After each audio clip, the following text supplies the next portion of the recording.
Hey everyone, welcome to a brand new episode of DC Collectors. Today we're taking a look at the McFarlane Toys DC Multiverse Batman Earth -1, otherwise known as Devastator. Now, this guy is the last of the Dark Knight's Metal Batman Earth negative figures that I had needed to get, and he is, believe me, he has been a super hard thing to grab a hold of because of my location and just naturally just not having luck with the pre-order stuff.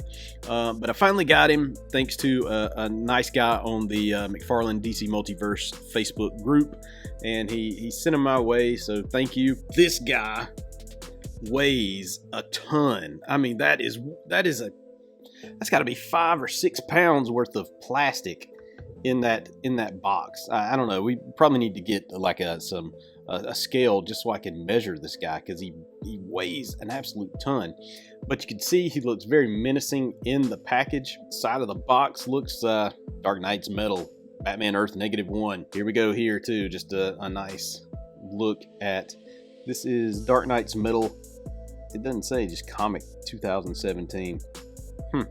I would think this might be from that Devastator one shot, but I'm not sure. Bottom of the box in case you need that UPC, so you can go to Pop Finder and put him in. All right, so that is him in the box. So let's open this guy up, let's play with him, and let's compare him to another McFarlane DC Multiverse figure as well. Okay, so here is Devastator for Batman Earth -1 out of the package. This guy took at least, I mean, literally minimum 5 minutes to get out of the package. He had the normal rubber band here, and he had like some clear metal or clear wire ties here over the shoulder bone places here and over there.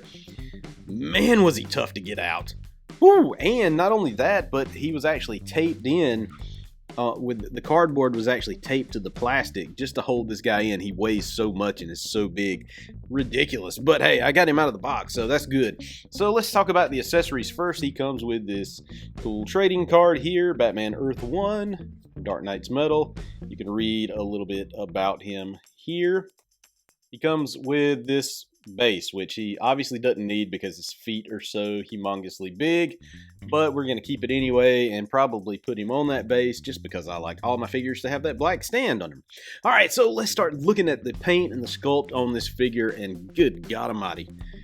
Woo, look at this guy. This is a beast of a figure. I mean, absolute beast. The paint job looks great. They decided to actually paint on the little logo here. It's not raised like every other McFarlane figure. You know, I guess because there's so much detail in the sculpt all over the body that this probably wouldn't have been very cost effective to raise that sculpt at all. And there could be, you know, they painted that on there because they have other ideas for this mold and they don't have to rip that off. I don't know. I'm just guessing here. Look at the head on this thing. Does this jaw move at all? It does have a hinge here. Sort of scared to move that though. It's definitely. Oh, okay. It does move. He actually looks better. The figure looks better with the jaw up rather than down, as you can see here. Maybe a little open, but to me it looks better closed. Just look at the detail on the spikes, the bone spikes on the arms. The one bad thing is you see this the butterfly joint here.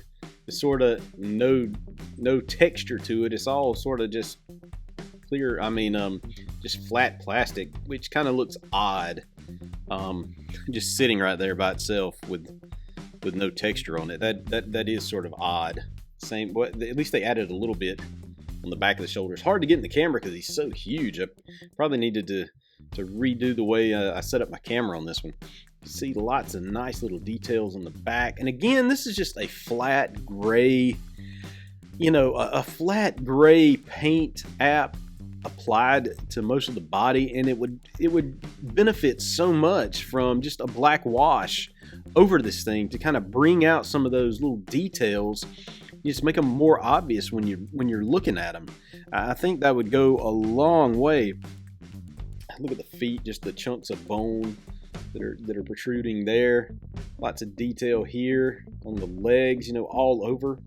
Just has that cool rock or bone looking finish, along with like that rocky skin. Really tight pants along the booty there. Just an absolute gorgeous figure. You got a little loose piece, you know, here to kind of show that the pants are torn. You know, looking pretty good. All in all, just great. Look at the toes. Those toes are gnarly. Those are some gnarly looking toes. That is awesome.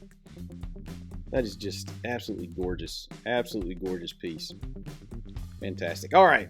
So now that we've looked at the paint and the sculpt, let's look at the articulation on this guy. So we'll start off with the head. Like I said, his jaw moves up and down, which is pretty cool. His head can tilt to the side that way. That's as much up and down as you're going to get from it, which is not much. The one drawback about this thing, I'm going to go back to the sculpt a little bit, is his head is sort of, it just seems like it's crunched into his muscles on these back shoulders. Maybe the head needs to be raised up a little. I don't know. It just looks kind of odd the way they have the head shape. Let's get back to the articulation on this guy. The shoulders, that's about as far as you're going to get him to move because of the bones coming out. Man, this guy hurts when you're posing him. So don't expect to move him that much, but you know, his arms can go all the way around.